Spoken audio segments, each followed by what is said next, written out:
All right, this is Young Pharaoh on YouTube. Young Pharaoh.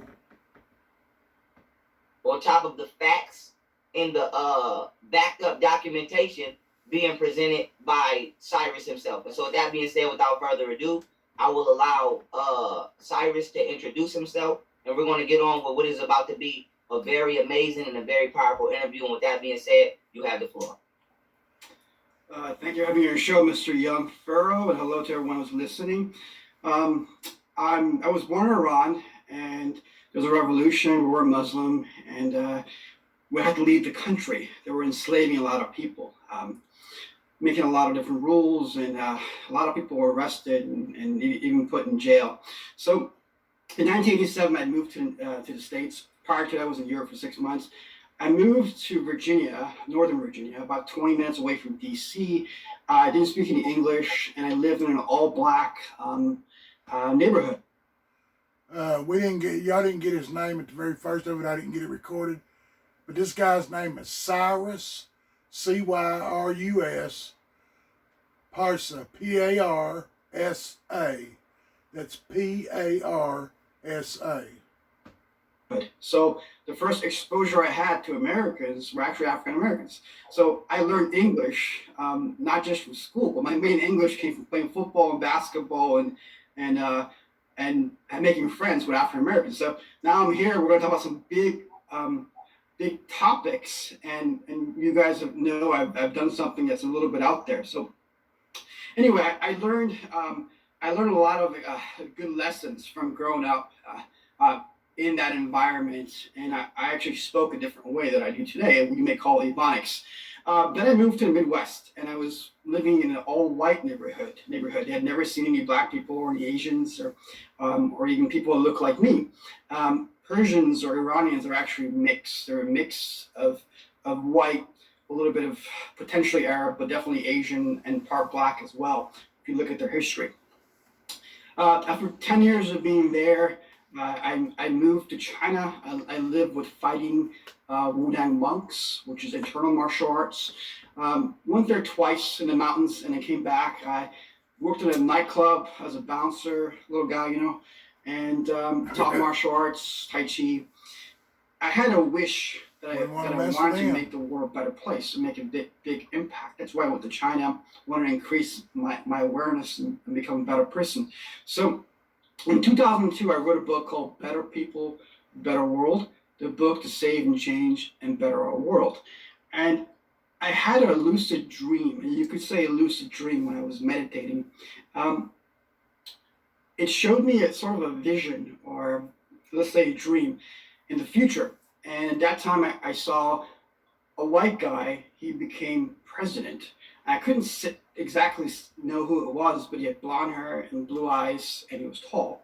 And then something happened, like half the world was against him, but it was white against white, black against black. And back in 2002, there's still a lot of racial divide. I was thinking, why would white people be against white people? Something led to another in what I saw, and then something happened in Iran. And then afterwards, there was chaos in an interim. All throughout the entire world, everybody was in chaos.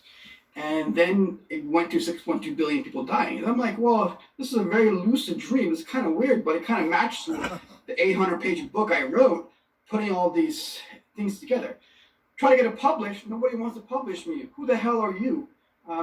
You don't have any degrees. You don't write correctly. Your grammar's not right.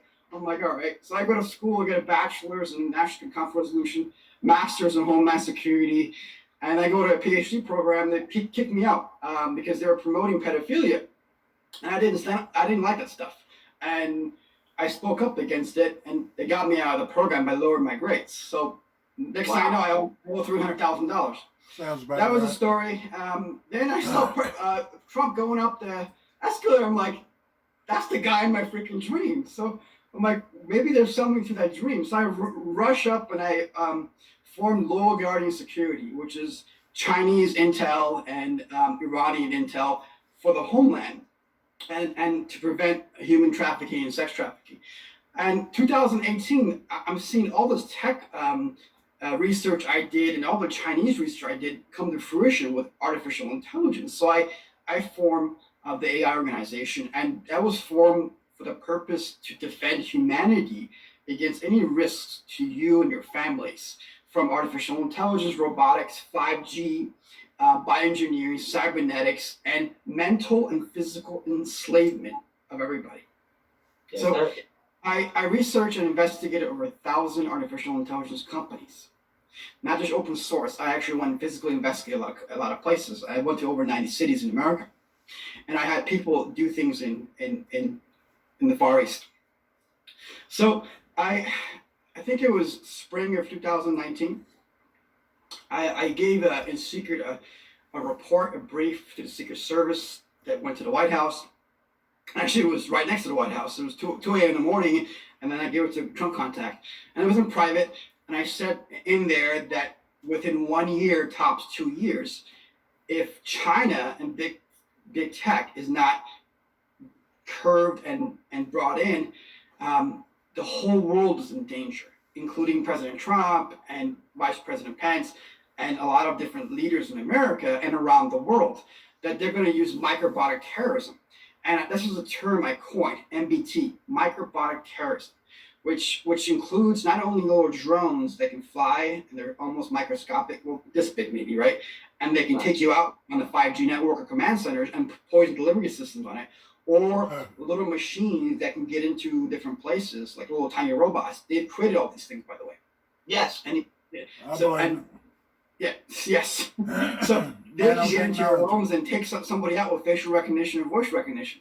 So, but it also included viruses and nanotechnology and engineered viruses. So then in summer, I gave a 62-page report to the former director of CIA cover ops. By the way, I did all these things for free, okay? Nobody paid me. Nobody asked me. I saw that the whole world was in danger. So I worked 18, 19 hours a day, 7 days a week.